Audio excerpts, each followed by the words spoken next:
As you work in Google Docs, you may decide that while text is really good, you have great grammar, you have a great way of explaining things, you still find that, well, it's just text. And if you could add in some visual elements besides just bold on the font, that you could create an even better document. Well, today we are going to look at adding some visual elements to your document. Hi, I'm Terry, one of the Consumer Technology Specialists for Mid-Continent Public Library. And let's look at adding images to your document several different ways to make it even more expressive of what you are trying to convey when you create your Google Docs document. As I look at this example document today, I can see that it has the title of Summer Update. So obviously we've been recording little events that have happened during the summer, and as we look further into the document, we're going to see that we're even talking a little bit about late summer and early fall. But let's see what we have here. We have our first paragraph is about Marlin Perkins, and actually it's about a statue of Marlin Perkins that we found in a park in a small town nearby. And as I look down just a little bit farther, I can see that I have a placeholder that says Marlin Perkins statue. So we have taken a picture of that statue, and that's where we're going to place the picture. Now, once we put the picture in our document, we can decide if we want to delete the placeholder or if we want it to be the caption. Either way works fine. After all, this is just sort of a personal journal of what we are doing. Now, below that, on the left again, we have a section that's called Playgrounds. So we've been spending time on playgrounds, and one of the things that we've really liked to do, just a really great feature of any visit, is the climbing walls. And so again, we have a placeholder for climbing walls, and whether we delete that text or leave it in is just sort of how we feel the page is going to look and how we decide if it needs explanation or not. And then below that, we can see that we want to put in some information maybe about a new tablet that someone in the family is getting. And then on the right, we have room for an explanation, maybe even a picture about a backyard play area that we've created. And then the last item here, school starting soon, and we may decide to also put in a picture here to liven it up, make it a little quirky, maybe make it a little humorous, depending, as we talk about school starting soon. And so here is our example document ready for us to put in some pictures. For our first example today, let's go over to the left to that Marlin Perkins paragraph. And as we scroll down, we can see the Marlin Perkins statue placeholder for a picture. I think I'm going to click here just right between the paragraph and the placeholder, because that's where I think I really want my image to be. Now I have two different ways that I can insert images. One way is to go to the toolbar, and if I go to the toolbar and then to the right, just kind of above that second column in our document, we have a button that sort of looks like a picture frame with a kind of landscape sort of picture. It has mountains on it, and when I click the drop down, it shows that I have 5 possibilities. Oh, 6. I can upload from the computer, I can search the web, I can go to Google Drive and find pictures there, I can go to Google Photos and find them there. I can also point to a place on the web by URL, or I can come down and simply use the camera, maybe my webcam, to take a picture just live and insert that. Well, I can go up to the menu bar, and Insert is the 4th choice. When I click on Insert, Image is the first item here, And again, I have the exact same choices. Upload from the computer, search the web, find a picture in Google Drive or Google Photos by URL or camera. Let's go ahead and just select upload from computer here because it's right underneath my mouse. And this opens File Explorer, and so on the left I could, for example, decide, well, maybe that picture's on my desktop or maybe it's in my documents.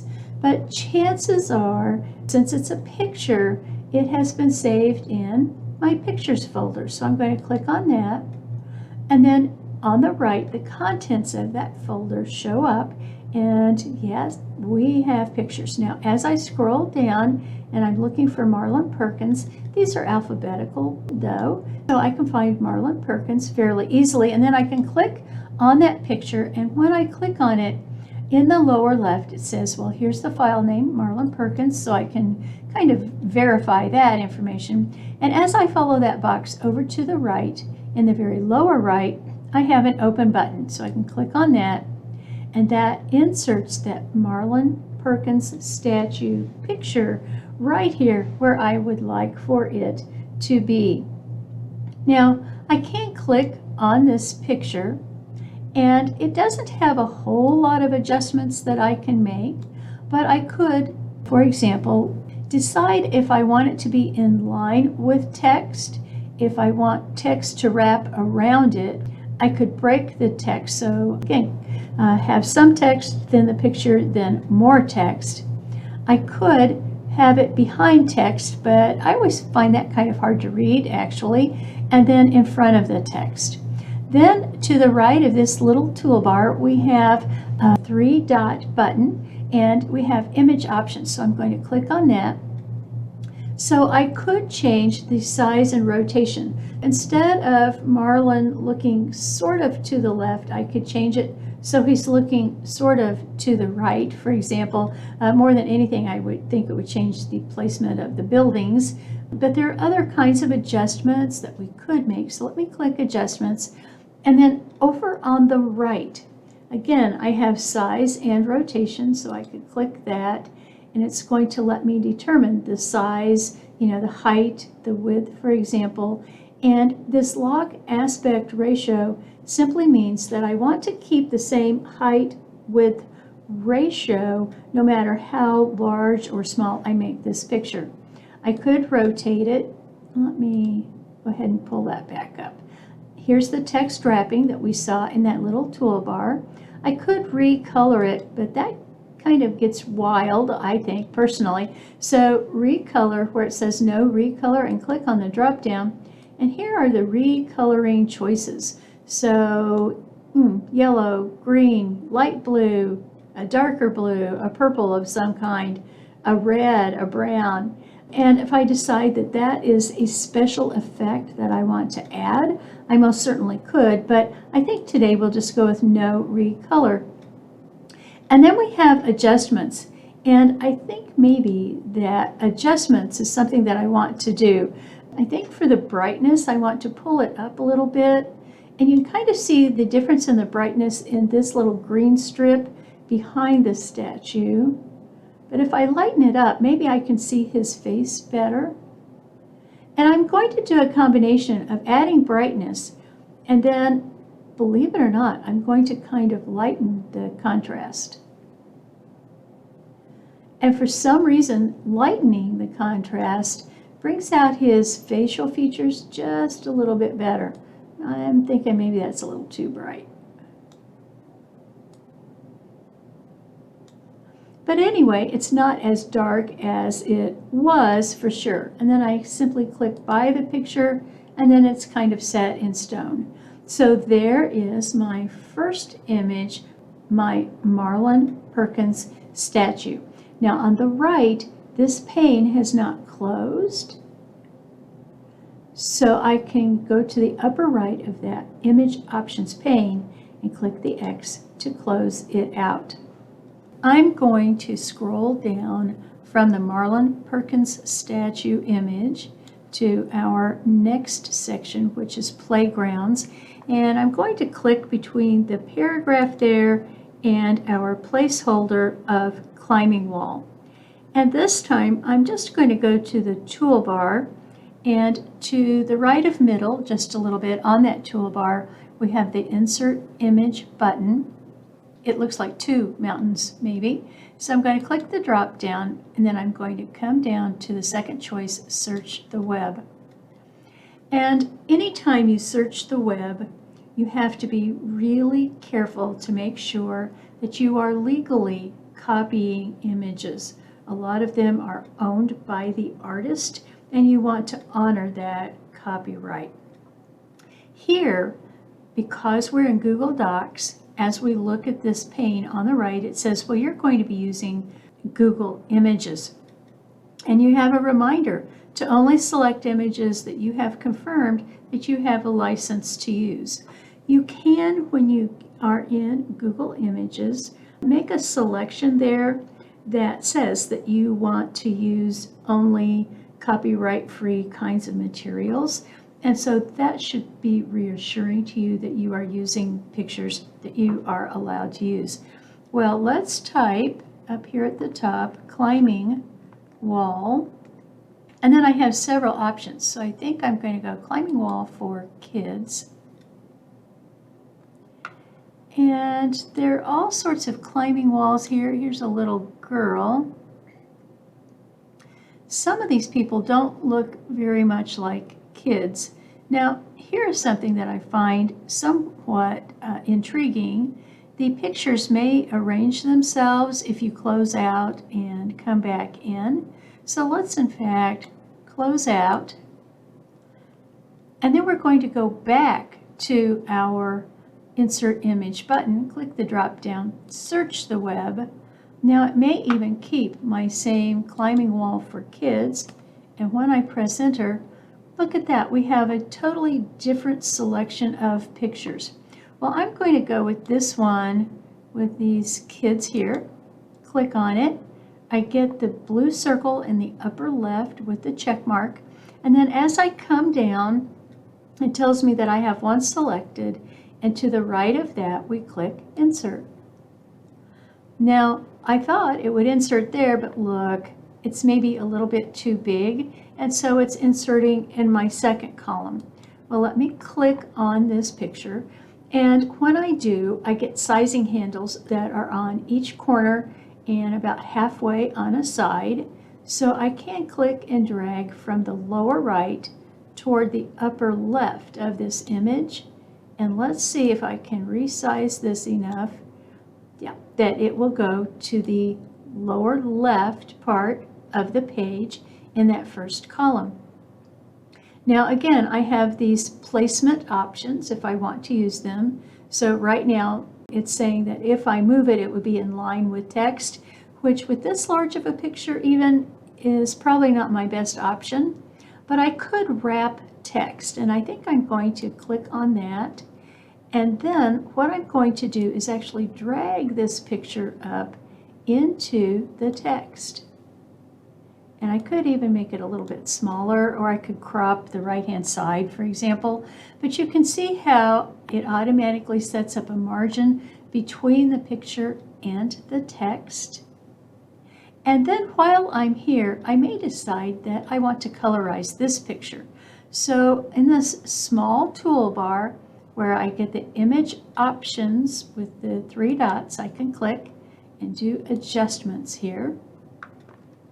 And let's go with recolor. And right now it doesn't have a recolor, but I can click on that. And then we could choose a brighter color or a more kind of solid color. Let's go with something that kind of matches Marlin Perkins. So we'll go with the green. And I'm even going to maybe try to pull that out a little bit more. I might even just try to make it taller, which will kind of stretch it a bit. And as I do that, though, you can see that the text is just realigning so that it fits with that picture. Now, because I really don't have a whole lot of space here in the lower left, I will probably remove climbing walls as the space holder, which gives me a little bit more room on the right, and I still have everything that I need on the left. Now, if I decide that I don't want this picture there, because really I'm only getting 2 or 3 words in a line, then I could click on this picture, and I could move it with the text, or I can just move it. I get a mouse pointer that looks like a plus sign, but if you look carefully, you really have kind of like 4 arrows that are pointing up, down, left, and right. And I can click and drag down out of the text. Oh, now I can even drag it up a little bit. Maybe even resize it a little bit bigger. And then I could even, if I wanted to, do some centering of that picture. But I kind of like it where it is, I guess. If I click on it again, you'll notice that I can replace the image. I have image options, which is, size and rotation. So we can go to position there, but notice that my toolbar has changed a little bit just because I clicked on this image. Let me go back over to the right where it says position, and it says move with text, fixed position on the page. And so relative to the top, I can actually do kind of an XY axis. I don't remember my math that well, but I can just click and drag and kind of do the same thing. And so now we've inserted a picture by going to the web, to a browser. Notice that when you search the web and you get this pane over at the right, you don't automatically have that pane close. It's still open. So what I'm going to do is go to the upper right of that pane and click on the X to close it. Now I'm going to go to the top of my document again. I'm going to click just below the paragraph for New Tablet, because that is where I want my next image to go. And I'm going to go up to the menu bar and then Insert, and then that first choice image, and then down to Google Drive, and I'll click on it. Because we are using Google Docs, it's kind of a given that we also would have access to Google Drive. And a pane opens on the right-hand side where it says, yes, we are in Google Drive. Here's what we've done recently. It also has, to the right of recent, it has My Drive. And here I see a list of folders, and then below that, documents that have been added to Google Drive. And then we even have some sharing possibilities. Well, we have My Drive. Now notice that if I can't find what I'm looking for, I could even click on this magnifying glass and type, let's see, it's the tablet is what we're looking for, which is the file name of the picture I want. So I'll click on it.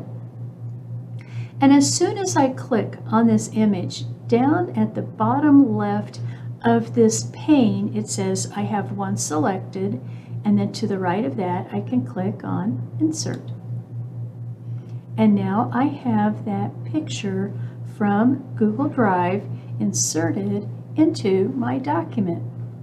If you can insert images from Google Drive, it only makes sense that you should be able to also insert images from Google Photos. So let's scroll down here and click below New Backyard Play Area. And this time I'll go to the toolbar and to our Insert Image button and click the drop down. And this time we'll come down to Photos. Just like we saw before, the pane is going to open up on the right, and this time it says that it is Google Photos. And you can look at the individual photos, or if you have your pictures organized into albums, you might decide that you want to look at them or find what you're looking for easier looking for albums. Now you also have that magnifying glass, so you could search for a photo if you weren't exactly sure what the name was, or maybe you would know the date better than you know the name. But in our case, because I've just recently added this picture, it is this one right here of a playground. And I will click on it. And as soon as I click on it, of course, I get the blue circle with a check mark. But down at the lower left in that pane, it says I have one selected. And then to the right of that, I can click on Insert. And we have inserted that picture into our document. Because Google Images reassured us when we did search the web that we were doing something correctly and okay, let's try this. I've opened just Google, and in the upper right, I'm going to click on Images. And then in Google Images, I'm going to do a search, maybe of school. And we have all of these different pictures. Let's come down to Welcome Back to School. This time I'm going to do a right click on this picture and I'm going to copy the link address.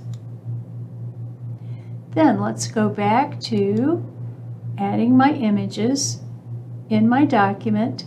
Let's go to Insert Image by URL.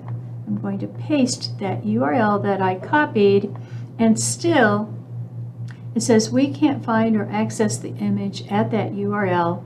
Please check the address for typing errors. Well, I copied it directly.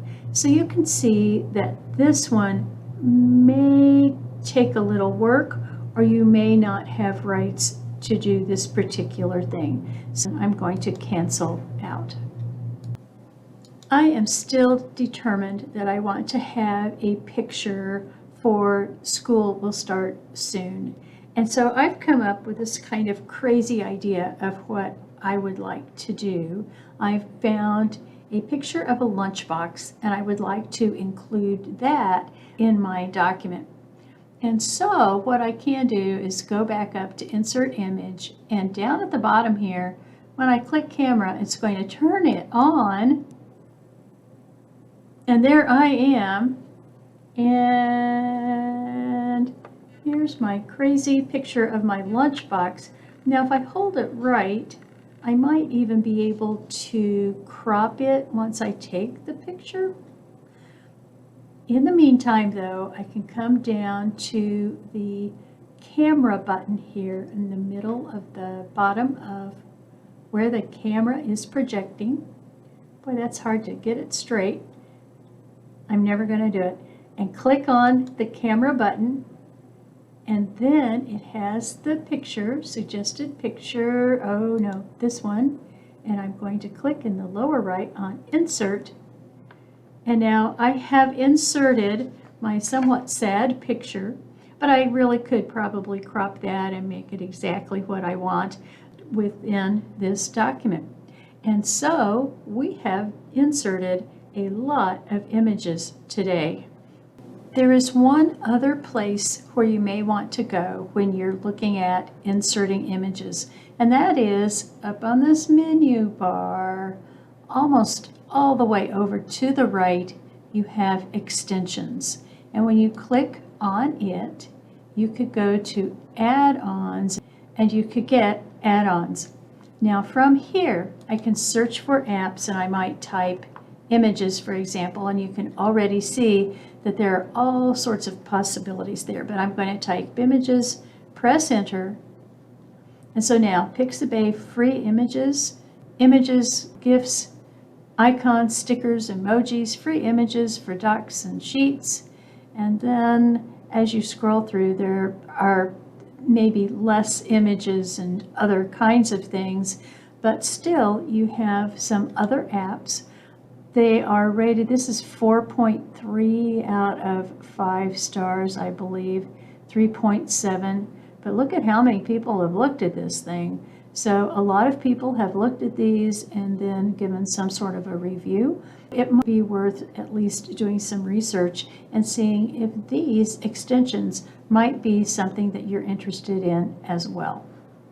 To learn even more, be sure to go to mymcpl.org/online online learning for such great resources as Universal Class, LinkedIn Learning, Learning Express Library, and Udemy Business. We also premiere 2 new videos every Wednesday and Friday at 1 o'clock. If you miss a video premiere, you'll still be able to find it later when it's convenient for you. You can find us on Facebook at MCPL 360, and you can find us on YouTube by going to our MCPL MO channel. From there, be sure to look for our MCPL Consumer Technology Resources playlist, which contains all of our tech videos.